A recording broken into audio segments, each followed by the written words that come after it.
बनाई वीडियो तो सारे टिल्ठुआ के माल कहो। मान जाए राजा हमके वीडियो तू बनावेदा।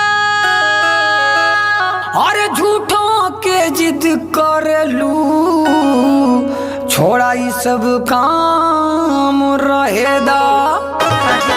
हम तो वीडियो बनाई बुए राजा, अपन सपना पुराई बुए